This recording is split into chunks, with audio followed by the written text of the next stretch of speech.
résolution de l'Assemblée nationale. Cette décision est grave.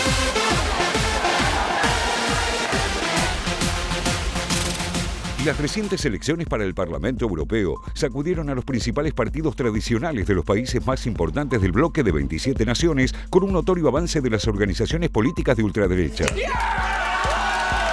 Millones de europeos votaron para elegir a los 705 integrantes del cuerpo legislativo que ocuparán sus bancas por los próximos 5 años, y aunque en términos globales, la principal bancada, el Partido Popular Europeo, que agrupa a los partidos nacionales de centro-derecha del continente, mantiene su supremacía, lo que garantizaría en principio la continuidad de la presidenta de la Comisión Europea, Ursula von der Leyen. Los resultados tuvieron impacto en la columna vertebral de la Unión Europea, el eje franco-alemán.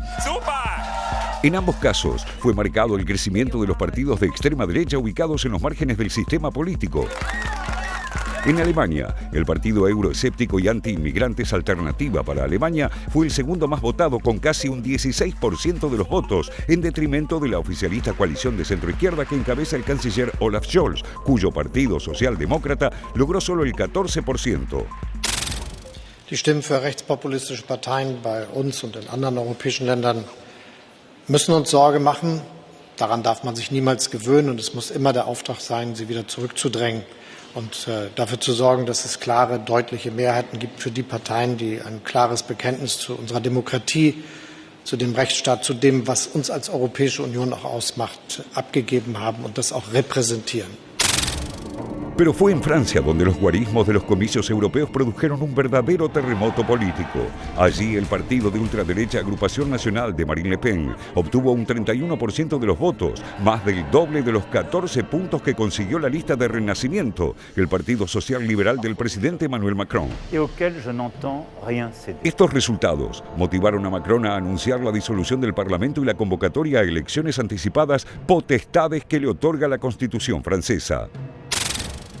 C'est pourquoi la réponse à mes yeux ne pouvait pas procéder par des changements de gouvernement ou des coalitions d'ailleurs qui n'étaient pas possibles au Parlement, et les derniers jours l'ont très clairement montré, mais elle imposait une dissolution qui permet seule la clarification des choses.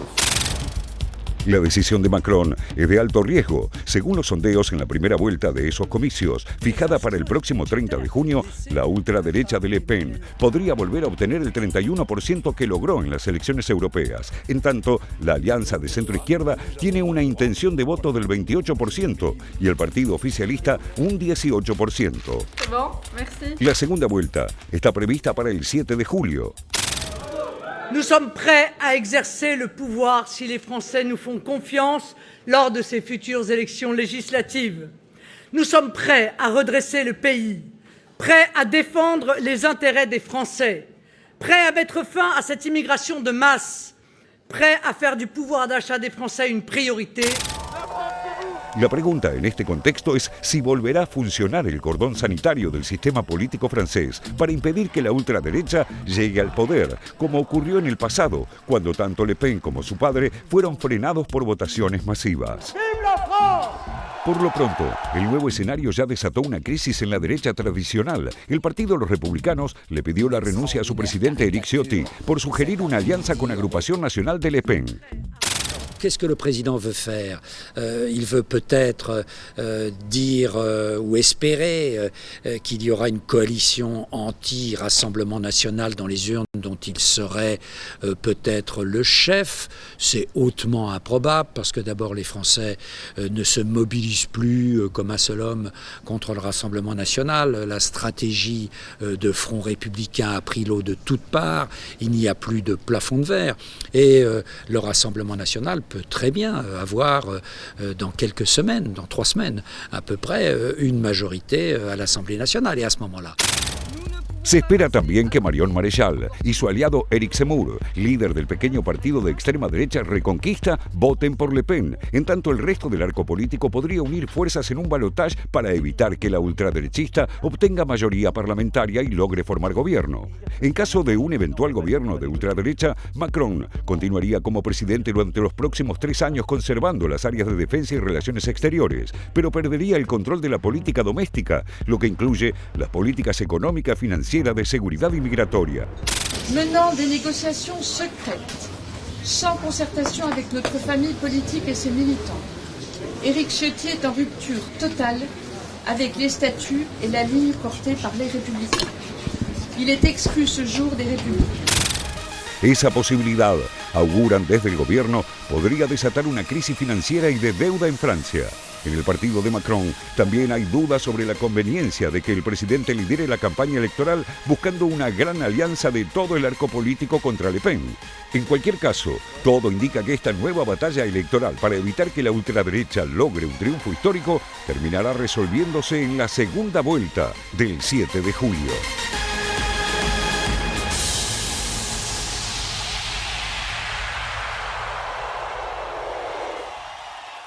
Bueno, allí lo veíamos en este informe, ¿no? Luego de los resultados de los comicios en Europa, un sinfín de repercusiones y de decisiones. Por ejemplo, la de Emmanuel Macron, el presidente de Francia. Pero veamos en este gráfico, con estos datos bien puntuales, cómo quedó conformado el Parlamento Europeo. Bueno, allí está, Partido Popular Europeo, el triunfador en estos comicios, 190 bancas, ganó 14 lugares.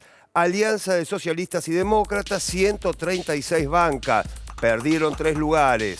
Renovación Europea, ideología centroizquierda, 80 bancas, pero perdieron 22. Conservadores y reformistas europeos, ideología conservadores, justamente allí, y un sector de moderados, 76 bancas, perdieron 9. Identidad y Democracia, populista de derecha, 56 bancas, ganaron 9. 52 bancas para Verdes, Alianza Libre Europea, ecologistas, lograron 52 bancas, pero perdieron 19 con relación al último comicio. 46 bancas para los no inscriptos, ideología independiente, perdieron 17. 39 bancas para la izquierda, ganaron 2, y otras 29 bancas para otros. Bueno, aquí está el gráfico. Esto es el resultado de los comicios en Europa. Así quedó el Parlamento Europeo. Lo habíamos anticipado, tenemos un invitado, ya está con nosotros Félix Taylor. A ver, la ficha de nuestro invitado. Nuestro invitado de hoy es Andrés Reggiani. Él es doctor en Historia por la State University of New York, director del Departamento de Estudios Históricos y Sociales de la Universidad Torcuato Di Tella, autor de los libros Alexis Carrel y la sociobiología de la decadencia, Francia en la era del fascismo, la eugenesia en América Latina y el rugby, historia, rituales y controversias de sus orígenes hasta hoy. Andrés, ¿cómo le va? Buenas tardes, un placer como siempre. ¿Cómo está, Pablo? ¿Qué tal? A ver, la decisión adoptada por Emmanuel Macron, el presidente de Francia, luego de los resultados, por un lado, del Parlamento Europeo, pero por el otro lado, los resultados de su lista presentada ante estos comicios en Europa. ¿Era la única salida que tenía de adelantar elecciones, de disolver el Parlamento? ¿Como estrategia, es buena?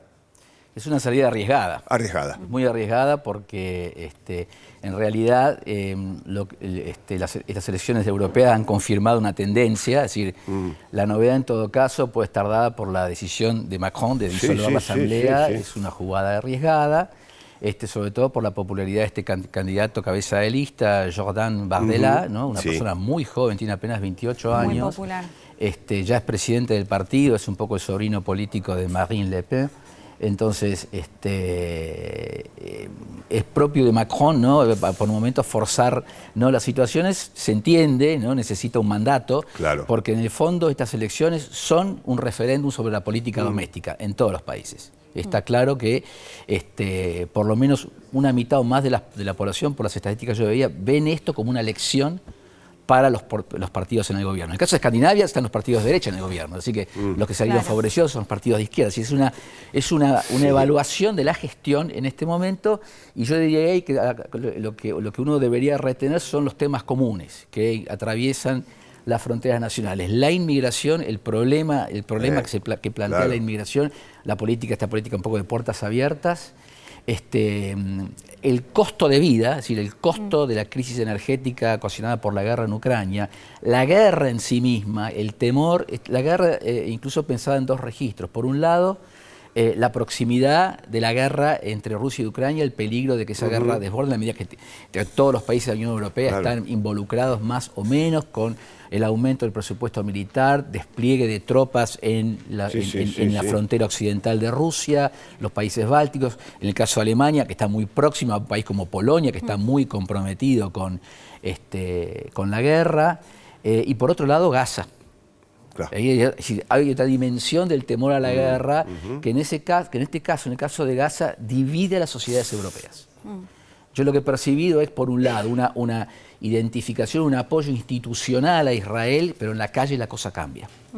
Entre la juventud inclusive en las universidades, hay un poco como en Colombia, un poco pasó con la Universidad de Columbia, el estudiantado parece estar mucho más cerca de una solidaridad con Palestina, ¿no? Entonces, no querría generar así, pero es lo que uno ve en la calle, mientras que los gobiernos, las instituciones declaran un apoyo a Israel, incluso muchos de hecho que se solidarizaron, como ocurrió un poco con las Torres Gemelas, ¿no? En un primer momento se solidarizó con los Estados Unidos, luego con la guerra contra el terrorismo, ese apoyo de los Estados Unidos se diluyó un poco. Pasó lo mismo entre octubre, el ataque, las masacres de israelíes, una primera reacción de empatía que se fue perdiendo como resultado de, cuando un poco pensamos cómo justificar que para el rescate de 2 rehenes israelíes mueren 100 o 200 palestinos, Israel dice 100, jamás dice más de 300, entonces esa matemática hace difícil una posición más neutral, ¿no? Pero en todo caso vuelvo a la cuestión de la relevancia de la guerra en esos 2 registros, Medio Oriente y Rusia, Ucrania. A eso habría que agregar el tema del medio ambiente, que no tuvo la misma incidencia, parece haber tenido más importancia en el caso de Francia, recordemos los chalecos amarillos, el impuesto sobre los combustibles fósiles. Los partidos de derecha tienen una posición ambigua. Por un lado, el caso de Bardella mismo dijo, hay que tomar conciencia del medio ambiente, pero por otro lado critica que se castigue, ¿no? Posiciones que dice punitivistas con respecto a la cuestión climática en aquellos sectores que no pueden afrontar, por ejemplo, un auto eléctrico, ¿no? Claro. Entonces ahí, esa posición no es clara, ¿no? Bueno, y con las protestas de los tractorazos y todo muy presentes también en Francia. Se entendió ya Alemania también. Claro. Andrés, gracias primero por haber venido. Iba a preguntarte otra cosa primero, pero ya que sacaste el tema de la guerra en Ucrania, no tenía tan presente el tema de Gaza, pero al momento de analizar por qué justamente en Francia, en los 2 países, no tanto en Francia como Alemania, ganó la ultraderecha o las nuevas derechas al oficialismo, más allá de que en el caso de Alemania haya quedado segundo. Y mucho se analizaba esto de cuánto impactó en lo económico la guerra en Ucrania, la inflación y demás, pero también preguntarte porque justamente Macron y Scholz fueron 2 de, si se quiere, las voces cantantes de un discurso muy, anti-Rusia en el contexto de guerra. ¿Cómo analizas justamente ese contexto y en una ultraderecha que mantiene posturas bastante cercanas a Putin también, más allá de que hay que hacer grandes diferencias cuando hablamos de las nuevas derechas europeas, ¿no? Con posturas muy distintas? Pero ¿cómo analizas todo ese contexto? Bueno, yo creo que la posición ante Rusia es una de las cosas que divide, que va a ser difícil formar un bloque. Claro, yo lo que quería comentar justamente con respecto a las cifras es que el bloque conservador nacionalista de derecha es un bloque muy dividido. Pensemos que Miloni está en un grupo, Marine Le Pen en otro, nadie quiere a la AfD. Bueno, de hecho acaban de romper, ¿no? Por los dichos del titular de la Exacto, la AfD es un grupo, esta figura dentro de los no inscritos, ojo, hay que tener cuenta ahí, e inclusive la categoría otros es muy variada, y hay que ver qué hay. Lo que pasa es que para formar grupo en la Unión Europea necesitas por lo menos 23 diputados de 7 países diferentes. Claro. Entonces se han quedado ahí dando vuelta, pero bueno, son votos, que están ahí. Y en el caso de la AfD yo creo que en algún momento va a volver. Porque es muy común en Alemania que se deshacen de los tipos que hablan demasiado de lengua suelta, se deshacen, los hacen renunciar, les dan un cargo de menor exposición y vuelven al ruedo, Es decir, que el castigo no es un castigo a todo el partido, sino a algunos individuos que efectivamente, por las cosas que dicen, no es para menos. No, pero son partidos que tienen esa libertad para poder, como no están en el gobierno, tienen esa libertad para cambiar de posición, decir, este candidato no refleja el partido, ¿no? Estas cosas que dijo, ¿no? Sobre las SS, no necesariamente, e incluso los otros partidos de derecha dicen, hasta ahí no. Y Le Pen en ese sentido tiene una posición clara con el tema del nazismo. Marine Le Pen ha roto con el padre en todo lo que tiene que ver con la relativización del holocausto, ese tipo de cosas. Esto que se conoce como la desdiabolización del Frente Nacional o de la agrupación nacional, ¿no? Entonces, en el caso de Alemania, la extrema derecha alemana está bajo vigilancia, de hecho, del gobierno, de la Oficina para la Protección de la Constitución, por los vínculos tanto con Rusia como con China. Algo que no ocurre con la derecha francesa. Ahí yo diría que... bueno, ya hay una diferencia ahí, ¿no? Hay Entre una Francia y Alemania. Claro, hay diferencia importante porque aparte, bueno, digo, el financiamiento de la extrema derecha por parte de Putin, ¿no? Los chinos que están muy metidos dentro del sistema informático, se teme que estén muy involucrados en el sistema informático alemán, entonces hay ahí un tema importante porque, bueno, es la política exterior, ¿no? Sí. Claro. Por otro lado, la izquierda alemana ha tenido también una posición histórica de acercamiento a Rusia. Es decir, digamos, ahí incluso yo diría, el que está más complicado es Scholz. El que ha estado más complicado porque representa un partido que históricamente fue el más abierto al acercamiento con la Unión Soviética. Recordemos el momento en que Willy Brandt se arrodilla ante la tumba, ¿no? del levantamiento de Varsovia, ¿no? Como gesto de apertura hacia el mundo comunista, ¿no? Entonces, ahí Scholz, al que le ha costado más llevar a su partido a una posición, digamos, bien atlanticista, ¿no? Que es claramente pro-OTAN. Y después de Angela Merkel, además, ¿no? Con bastante acercamiento a Putin. Claro, bueno, Angela Merkel aparte, digamos, es un producto del este y de esa Alemania comunista. Por lo tanto, yo diría ahí, Macron ha pagado también ese costo de una política que muchos ven como, bueno, en primer lugar, el presidente de los ricos, ¿no? La imagen de Macron, que es un presidente de los ricos. Y segundo, bueno, la política exterior es un elemento al mismo tiempo que explica. Una de las cosas que aparece bien en las estadísticas es la inseguridad. Por ejemplo, gente que no está económicamente mal, pero que teme por el futuro. Le preguntan, bueno, ¿usted tiene trabajo? Sí, yo estoy económicamente, pero temo que el día de mañana no puedo hacer esto, no puedo ya pagar el médico, no puedo pagar el dentista, mis hijos no van a poder mantener el nivel de vida, que no necesariamente es de lujo, ¿no? Pero es una clase media. Entonces, lo que surge mucho es ese temor a un futuro que ya se ha vuelto impredecible por la conjunción de diferentes conflictos, ¿no? Niveles de crisis. Y la guerra, obviamente, en Ucrania, bueno, impactó en primer lugar el costo de la energía. Y eso se disparó para todos lados. Sí, claro. A ver, Andrés, habías pedido unos mapas. Los tenemos, ya los estamos compartiendo y los empezamos a analizar justo con vos, obviamente. A ver, ya vamos a estar. Allí está, A ver. Bueno, a la izquierda tenemos una Francia marrón, es decir, la Francia el agrupamiento nacional, ¿no? Es decir, obviamente si uno se mete en cada departamento puede haber alguna, pero ganó en todos lugares. Sí. Ahí, ¿no? Bien gráfico ese. Bien gráfico, es un mismo color. ¿no? Sí. Salvo ahí alrededor de París, ¿no? Sí, pero color. muy poquito. Sí. El caso de Alemania es aún más interesante porque refleja efectivamente todavía la existencia de dos países. El occidente conservador, junto con Baviera, un color más claro que es la Unión Cristiana Social, el Partido Bávaro, y todo el este, AfD. Sí. Claro. ¿Sí? Es decir, la preocupación es que en septiembre tenemos 3 elecciones en 3 estados del este, ¿no? Claro, de Alemania del Este, ¿no? Porque Andrés, muchas veces se plantea, bueno, no necesariamente el voto en las elecciones parlamentarias europeas, que además quizás tampoco tienen la misma participación, es el reflejo de lo que puede pasar en lo nacional.